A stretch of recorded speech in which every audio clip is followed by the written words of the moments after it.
exacto, Leonardo. Y por eso ahora tenemos hasta tal vez focos de menos potencia o estos luces LED, todo esto de aquí, que a la fin de cuentas consumen menos. ¿Sí? Bueno, no sé si ustedes han tenido algún problema con algunos tipos de luces. Eh, el encandilamiento de de una luz en la noche tiene que ver con la cantidad o la intensidad de luz en una dirección. Y hay lámparas que tienen tanta potencia que enceguecen. Entonces, hay Mm, lámparas que no se permiten poner en el auto por la potencia que tienen en cuanto a lo lumínico, a la cantidad y la intensidad de luz. Eh, Quedan muy bonitas, son esas lamparitas claras, hermosas, que se pueden poner, tienen lindo consumo de potencia. Pero ¿qué pasa? Consumen más corriente. Entonces, si yo tenía una instalación de una lámpara de LED, por ejemplo, y le quiero poner esa, el fabricante no me diseñó el circuito para que yo ponga una lámpara de esas, que tienen más consumo, me la diseñó para lámparas LED. Entonces, mucho cuidado, porque podemos provocar sobrecalentamiento de los cables. Hoy en día todos los autos nuevos tienen eh, LED, hay LED por todos lados.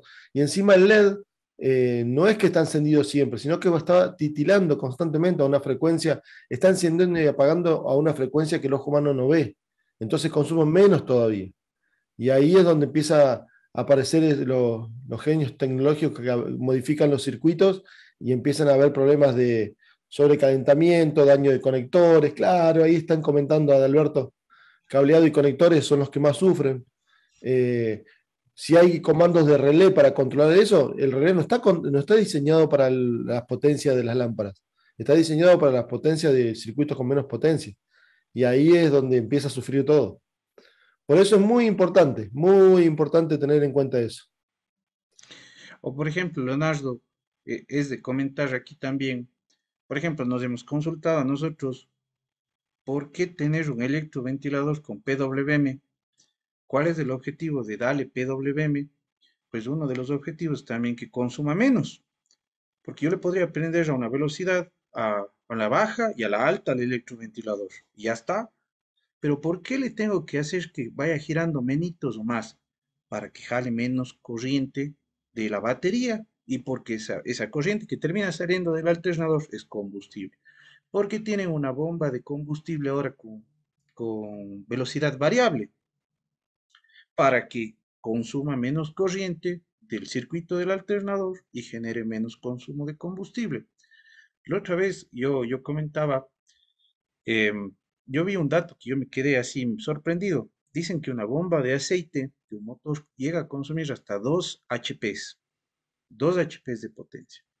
Entonces, ahora hay bombas de aceite de presión variable, que la carcasa se desplaza, porque hay ratos que el motor no necesita mucha presión de aceite, no lo necesita. Entonces, se desplaza la carcasa para hacer nula la entrega de la bomba de aceite. ¿Y con eso qué hace? Consume menos potencia, porque toda la potencia de dónde termina saliendo, del motor. Entonces, muchos sistemas que nosotros estamos ahí pensando de por qué están los desempañadores de los vidrios. La otra vez leía un manual de un carro que decía, máximo se quedan prendidos 5 minutos, a pesar de que yo deje prendido, se quedan 5 y se apaga, porque sacan potencia de la batería. Entonces, en función de eso también, no sé si mide una temperatura ambiente también Leonardo y dice, voy a prenderles tanto tiempo, tanto tiempo, tanto tiempo, hasta en función de eso está calculando. Entonces, esto de la potencia es un tema súper interesante porque los carros quieren eso, menos potencia para generar más de autonomía. Y es justo lo que Leonardo nos estaba conversando de los motores de 3 cilindros, del downsizing, eh, esas cosas. Es súper interesante. Sumando un poquito a ese concepto que es fantástico, eh, vieron que, por ejemplo, hay motores que tienen BBT, variador de tiempo. Hay motores que tienen solenoides para el control de levantamiento variable de la leva. Hay sistemas multi-air. Cada uno de esos sistemas que usan presión hidráulica están consumiendo una presión y la están usando. Y esa presión la tienen que sacar de algún lado. ¿De dónde la saca? De la bomba. Y la bomba tiene que bombear más y tiene que cargar más el eje. Carga más el eje, carga más el consumo de combustible. Y ahí es donde se traduce todo a consumo directamente. Por eso todo lo que se pueda hacer variable, lo van a hacer variable. Todo lo que se pueda apagar cuando no se está usando, lo van a apagar. Hasta el motor apagan. Ah, es verdad. Hasta el motor ahora se apaga con los sistemas start-stop. Eh, el PWM es un control, Leonardo, yo le he conocido como control de corriente, o sea, al PWM, por lo que conecta y desconecta. O sea, digamos que en conectar y desconectar una pieza, vos estás generando que baje el consumo promedio de corriente de ese elemento o suba. Eh, es como un reemplazo de una resistencia convencional. No sé si se puede decir que es como una resistencia variable desde cierto punto, desde cierta perspectiva, pero lo que sí te podría decir es que es un control de corriente, en el cual mientras más tiempo se conecta, más corriente consume, le das más chance consume el actuador. Mientras menos, Lo- Rómulo, lo más acertado es lo segundo. Es control por corriente, por cambiar la energía que se aplica a la carga. Yo cambio la energía en valor eficaz de la tensión con la forma de onda. claro, aquí por ejemplo, Beatriz hace un aporte y dice que en Hyundai tiene una característica, un consumo excesivo en las partes eléctricas. O sea, sería tal vez eh, por ejemplo, sería muy interesante, Beatriz, si tú puedes, tal vez con tu micrófono, darnos la experiencia, porque a Claro. todos nos enriquece, o sea, es para todos es enriquecedor. Sí, claro. Hola, muy buenas ¿Cómo estás? noches. Muy buenas noches.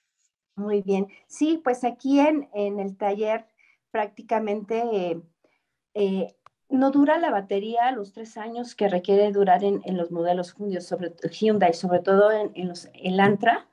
Y también acabo de tener un camión HD 78 y la batería no está durando los 3 años. Y justo reporta, por ejemplo, el usuario, ¿no? El usuario del camión. Es que no puedo dejar prendido tantito el estéreo porque en 20 minutos ya no tengo batería y es un problema para ellos, ¿no? Porque es un camión, ¿no? Claro, Y por ejemplo, en el Antra igual, es que solamente me decía mi clienta, dejé prendido el foquito del interior y se quedó sin batería. Entonces, justo ahorita que esta parte que usted retroalimenta, que es muy interesante, es el excesivo consumo de carga que retiene, pero ya es por modelo, ya es por ensamblaje.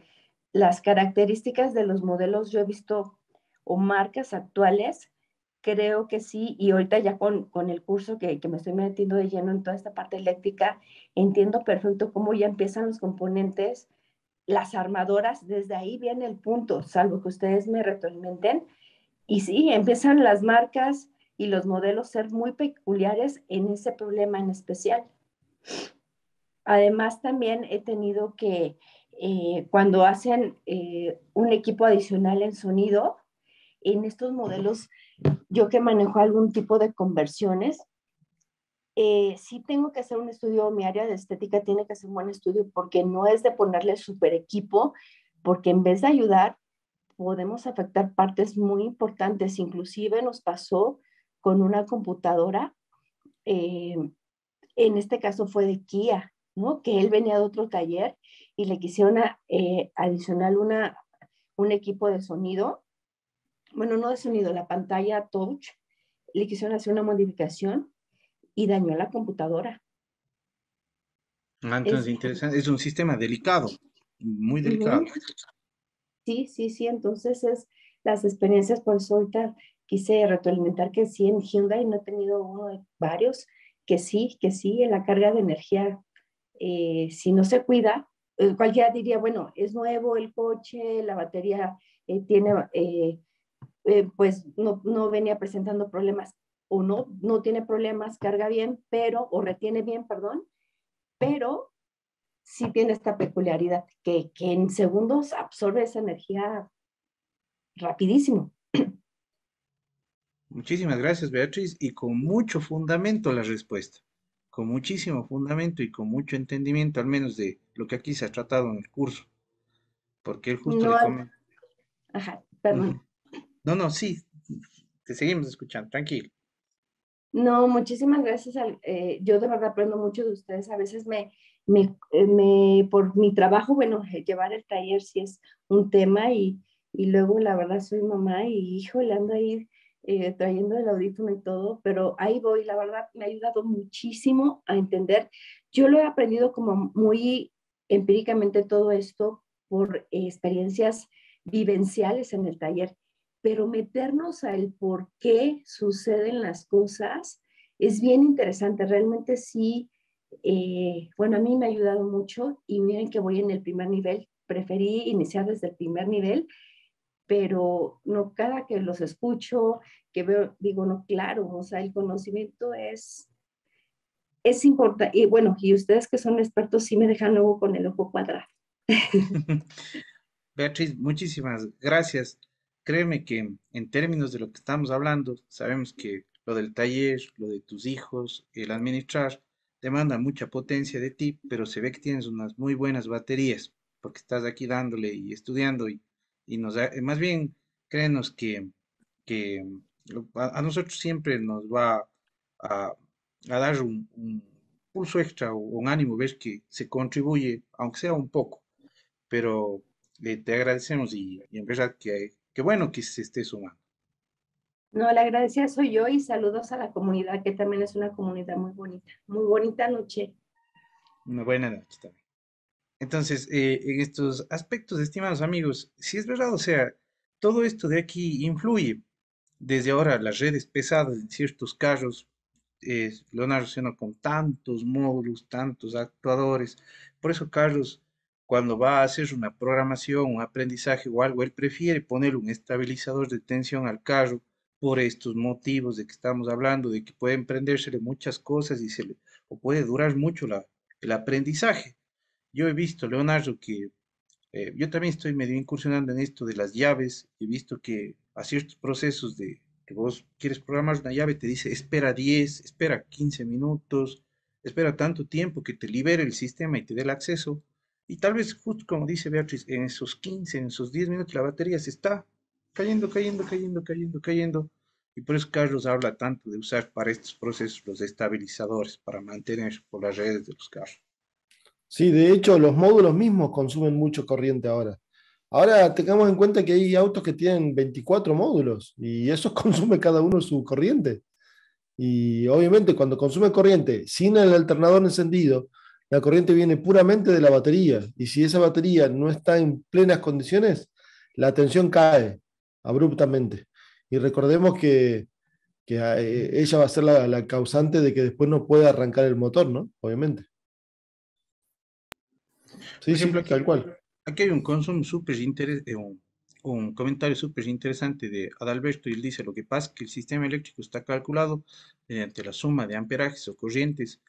Sí, sí, Adalberto, el sistema eléctrico suma cuántos amperios necesita tal elemento, cuántos del otro, cuántos del otro, cuántos del otro, y vos tienes una corriente total. ¿Te acuerdas de los circuitos mixtos? ¿Cuánto consume esta resistencia?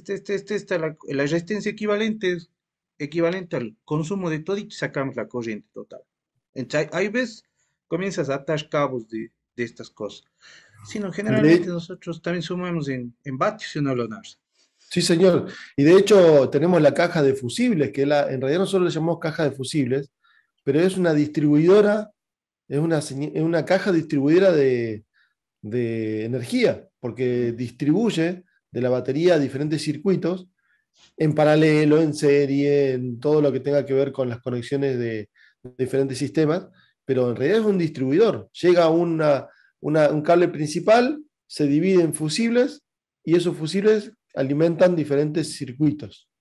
Pucha, O, eso, Leonardo, incluso, bueno, yo por aquí voy a abrir un diagramita, porque el mismo Mitchell en el Repair Center te dice tal cual como vos dices, claro, circuito de distribución de poder. Así claro. está cuando vas a los fusiles. Así te sale. Nosotros comúnmente le decimos fusilera porque están los fusiles ahí, pero en realidad es un distribuidor. Y es algo muy importante. Y de hecho, ahí es donde se producen las fallas cuando hay sobreconsumo, un mal contacto de un fusible, mal contacto de un relé, calentamiento de un relé, porque el consumo de corriente no es el que corresponde. Y todo, recuerden que algo está diseñado por una corriente y se lo exige, se calienta. No hay manera de que no pase. Y cuando se calienta, empieza a fallar. Se derrite el conector, se derrite la... Y ahí empieza a haber problemas de todo tipo. Mismo cableado. Correctísimo. Aquí está. Yo voy a solo a compartir un ratito solo para afirmar el concepto dado por Leonardo. Como ustedes pueden ver, aquí están, ¿no es cierto?, los datos de un carro. Y si nosotros vemos, aquí hay un circuito en los diagramas eléctricos, está medio tembleque, pero aquí dice distribución de poder o power distribution, no sé. El inglés se entiende, pero el hablada nos falta. Entonces, aquí nosotros podemos ver el circuito de distribución de poder o de energía, ¿no es cierto? Y ahí está, y van a aparecer, ¿no es cierto? Desde la batería, los fusibles y todo lo que es relacionado a esto de aquí. Aquí está la fusiblera, como nos comenta Leonardo. ¿Podés poner la parte de arriba? Claro, Leonardo, encantado. Vamos a Ahí maximizarle arriba. y vamos para acá arriba. Ahí la batería y ahí está. Es un poquito más abajo. No, al revés, pues entonces más arriba, más arriba. Y ya, Leonardo. Ahí, exactamente. Esa es lo que yo me refería. Esa indicación justa de distribución. Cable de distribución de potencia desde la batería,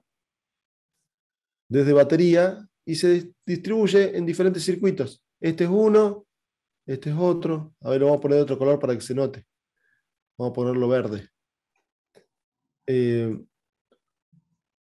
Este cable viene para acá, continúa, ¿no? Se distribuye para acá, se distribuye para acá, y puede ser que vaya a una carga específica, a un solo elemento, o capaz que si continuamos, se distribuyan diferentes, porque puede tener otra parte de distribución referida a ese cableado. Por ejemplo, si seguimos ese rojo, el rojo que está ahí abajo, ese, fíjense que va a A otra todo, distribución, a todo esto de acá. a Y ahí está, todo esto que va acá, ahí está el hasta ahí. paralelo, Leonardo. ¿Sí ven? Claro, Ahí está el paralelo. exactamente. Acá hay uno, acá hay otro, acá hay otro, acá hay otro, y acá hay otro. Entonces, de un paralelo salen otros 5 paralelos. Y cada uno protegido. Ahora, si ustedes miran, por ejemplo, este cable que está acá arriba, que estoy marcando en color fucsia, este cable va a soportar todas las corrientes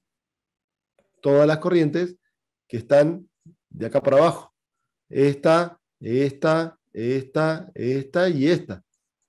La suma de todas esas va a soportar el cable de color fucsia.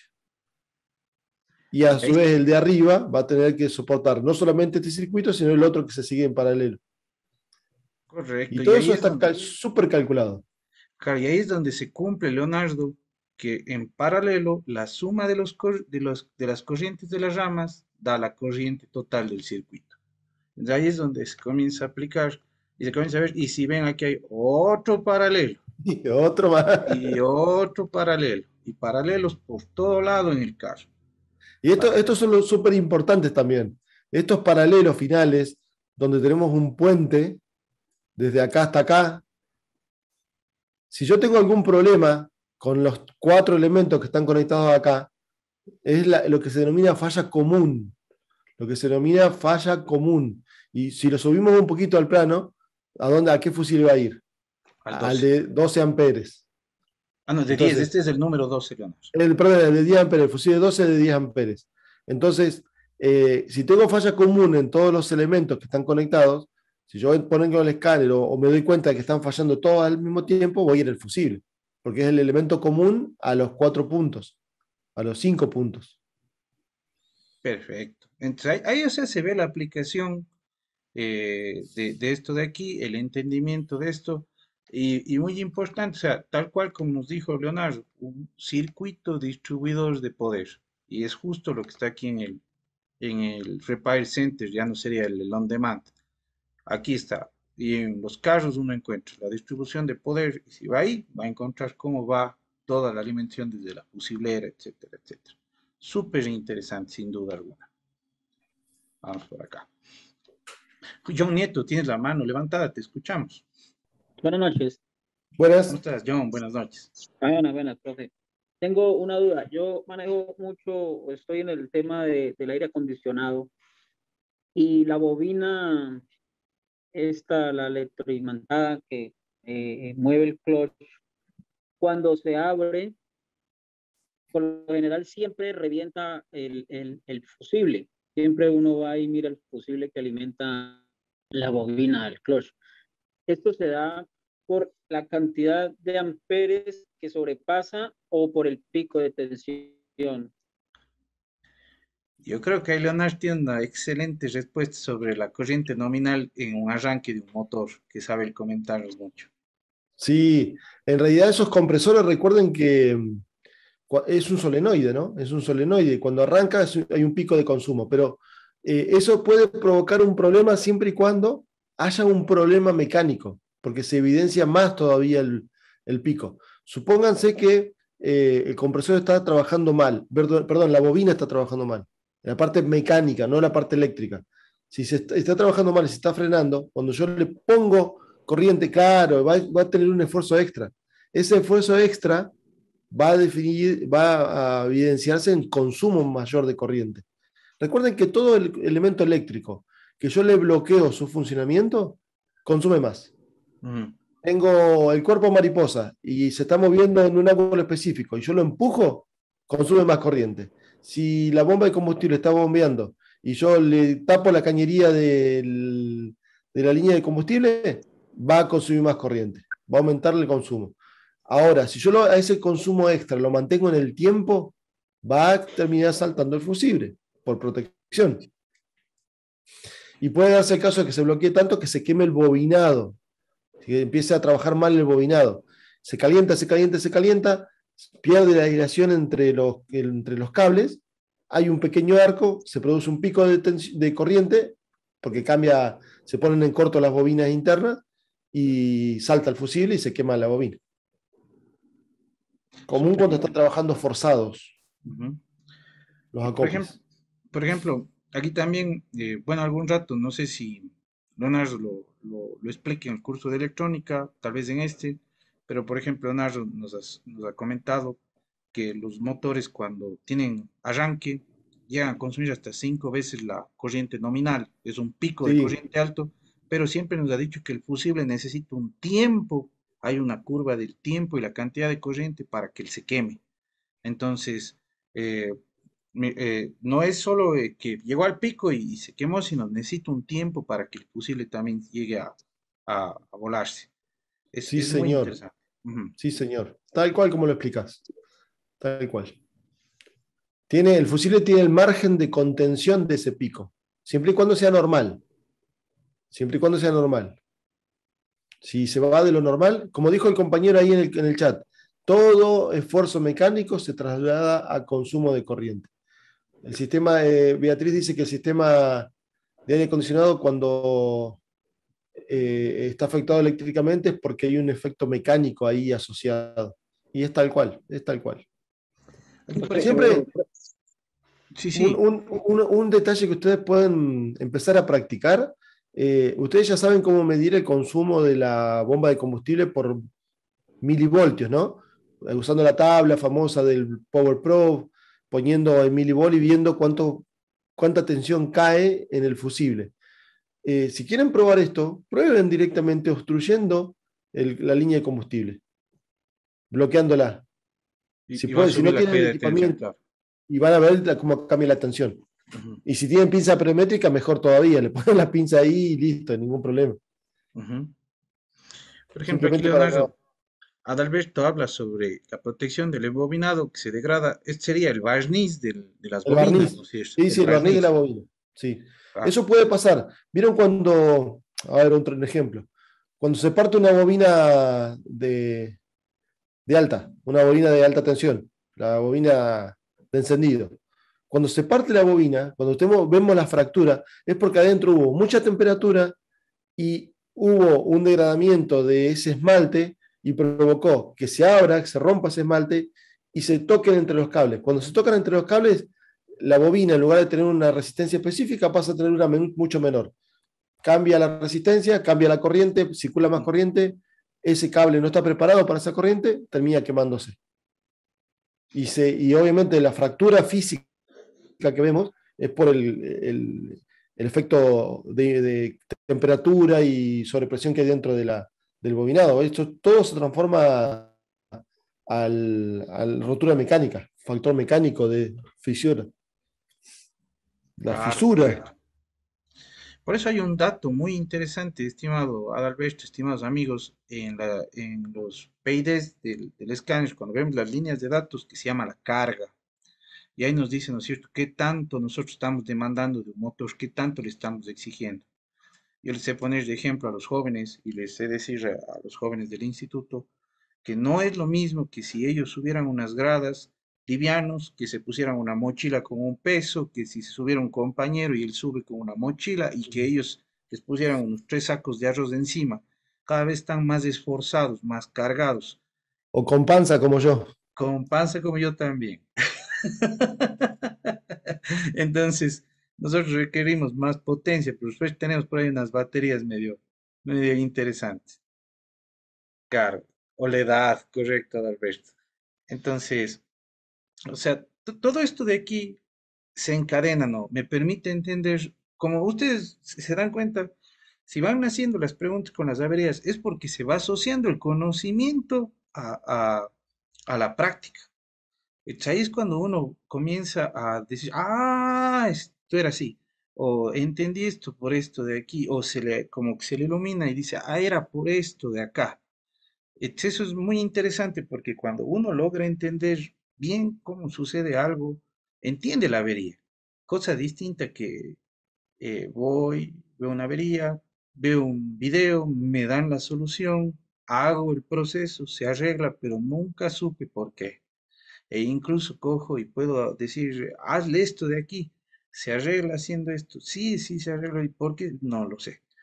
Yo creo que es mucho mejor cuando se logra entender el porqué. Y estas cosas van a permitir entender muchos porqués sin duda. De hecho, hay una palabra que pusieron ahí que está muy buena, que es la vejez o la edad. Los componentes electrónicos también tienen degradación en el tiempo. Esa degradación en el tiempo la conoce el módulo. Por eso cuando las centrales nuevas, cuando yo pongo contacto, verifican los sensores y los actuadores para ver en qué valores están.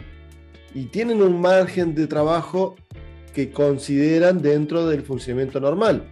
Ahora, cuando tenemos un vehículo que es viejo y esa degradación en el tiempo provoca que se varíe un parámetro demasiado del valor original, ya dice que hay un valor de no correspondencia al valor de medición. Y va a empezar a dar el DTC, obviamente. Aprendizaje de los módulos. Autoaprendizaje.